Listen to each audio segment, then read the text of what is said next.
बघा आपल्याला बघायचं आज जमिनीतले पाणी आटत चालले. आता आटत जाणं म्हणजे काय, संपायला लागणं ते पाणी. आता बघा आपल्या शहरांची लोकसंख्या, आपल्या भारताची लोकसंख्या ही एवढ्या मोठ्या प्रमाणावरती त्या ठिकाणी आता वाढायला लागलेली आहे की राहण्यासाठी जागा, खाण्यासाठी अन्न आणि पिण्यासाठी पाणी सुद्धा आता आपल्याला अपुरं पडायला लागलेलं आहे. मग बघा आता एक नेमकं याचं कारण काय बघा. पाणी ही सर्व सजीवांची एक महत्वाची गरज आहे. माणूस शारीरिक स्वच्छता, घराची स्वच्छता, स्वयंपाक, शेती, उद्योगधंदे, बांधकाम अशा कामांसाठी पाणी वापरतो. बघा पाणी म्हणजे जेवढेही सजीव असतील, जेवढे सजीव, आज तुम्हाला बोललो कीटकनाशक आहे, पशु पक्षी आहे, प्राणी आहे, त्याचबरोबर माणूस आहे, जेवढेही लहान मोठे प्राणी या पृथ्वीवरती वास करतात तेवढ्या पूर्ण प्राण्यांना त्या ठिकाणी पाण्याची अत्यंत गरज आहे. म्हणजे पाण्याची खूप आवश्यकता त्यांना त्या ठिकाणी आहे. मग आता अशा वेळेस काय झालंय, पाणी पिण्यासाठी तर लागतेच, पण आता माणसाने काय केलेलं आहे की पाण्याचा वापर बघा आता कुठे कुठे केला. तुम्हाला आपण पहिलेच बोललो की निसर्गातून मिळालेली अशी एखादी गोष्ट आहे की जी माणसाला माहिती पडली तर माणूस त्याच्या सर्वांगीण जीवनासाठी त्या वस्तूचा वापर त्या ठिकाणी योग्यरित्या करतो. मग बघा आता शरीराची स्वच्छता करणे, जसं आंघोळ वगैरे आहे, इतर काही कामं आपली असतील त्यासाठी आपण पाणी वापरतो. त्याचबरोबर आपलं घर धुणे वगैरे, पुसणे वगैरे असेल, आहे की नाही, भांडी धुणे वगैरे असतील, त्याचबरोबर कपडे धुणे वगैरे असेल, यासाठी आपण सुद्धा त्या ठिकाणी पाण्याचा वापर करतो. त्याचबरोबर स्वयंपाकासाठी सुद्धा आपण त्या ठिकाणी पाण्याचा वापर करतो. शेतीच्या पिकासाठी, आता बघा शेतीसाठी मुख्य साधन म्हणजे पाणी आहे. जर पाणी शेतीमध्ये नसेल तर काय होणार, त्या ठिकाणी आपलं पीक योग्य येणार नाही आणि आपल्याला मिळणारा जो मोबदला आहे तो फार कमी प्रमाणामध्ये होईल, आहे की नाही. त्याचबरोबर बघा आता उद्योगधंद्यात तुम्हाला पहिलेच बोललो मी की माणसाने काय केलेलं आहे, स्वतःच्या जीवनामध्ये ज्या गोष्टी आहेत, ज्या गोष्टी माणसाला जीवनोपयोगी करायच्या आहेत अशा गोष्टी त्यांनी तयार करण्यासाठी काय केलेलं आहे की कारखाने उभारलेले आहेत. आणि त्या कारखान्यामध्ये एखादी वस्तू तयार करण्यासाठी त्यांना सुद्धा त्या ठिकाणी पाण्याची उपयुक्तता असते, म्हणजे उद्योगधंदे. त्याचबरोबर बघा बांधकाम, आता आपण घरं वगैरे बांधतो, आहे की नाही.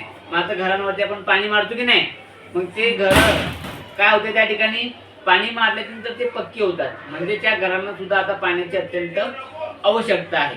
ठीक आहे. मग बघा पावसाळा संपला की हळूहळू नद्यांचे पाणी कमी होऊ लागते, विहिरीही अटू लागतात. हे पाणी मार्च महिन्यापर्यंत कसे बसे पुरते, पुढे उन्हाळ्यात तर अनेक गावात पाण्याची टंचाई निर्माण.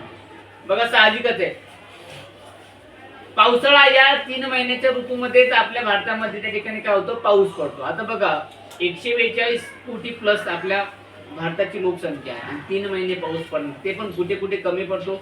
आता आपण पाहिलं मध्यम स्वरूपाचा, कमी स्वरूपाचा आणि जास्त स्वरूपाचा पाऊस आपण पाहिलं. मागे ती पिकं वगैरे घेतली होती की नाही, कोणत्या कोणत्या भागांमध्ये कशा कशा प्रकारची पिकं घेतल्या जातात. त्याच्या मागचं रिझन हेच आहे की कमी प्रमाणामध्ये ज्या एरियामध्ये किंवा ज्या ठिकाणी पाऊस पडत असेल तर त्या एरियामध्ये कसं असतं की एवढं पाणी आपल्याकडे पडतो, ह्या पाण्यामध्ये आपण हे पीक त्या ठिकाणी घेऊ शकतो.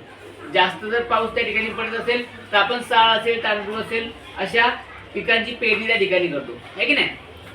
मध्यम स्वरूपात जर पाऊस तर आपला आहेच, मग सोयाबीन वगैरे, मका वगैरे, आहे की नाही.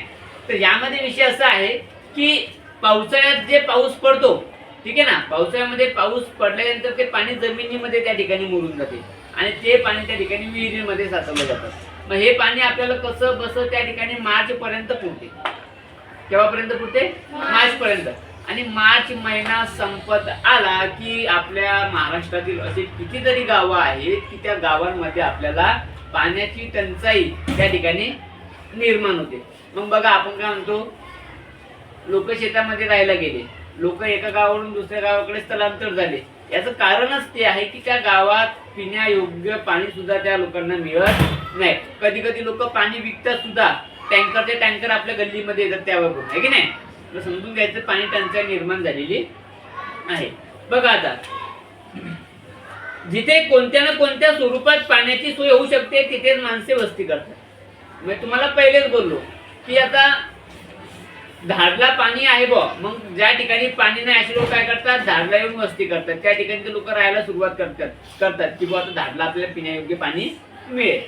हळूहळू लोकसंख्या वाढू लागली, पाऊस मात्र तेवढाच पडतो, त्यामुळे पाणी अपुरे पडू लागले. पावसाचे बरेचसे पाणी वाहून जाते, ते उपयोगी पडावे म्हणून आपण धरणे बांधून पाणी अडवू लागतो. धरणांचं नेमकं काम आहे आहे की नाही.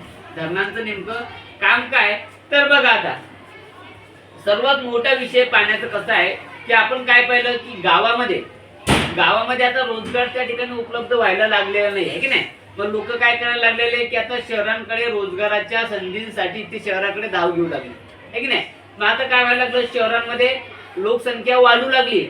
जशी जशी लोकसंख्या त्या ठिकाणी वाढू लागली तसा त्या ठिकाणी शहरातील लोकांना पाण्याचा त्रास व्हायला लागला.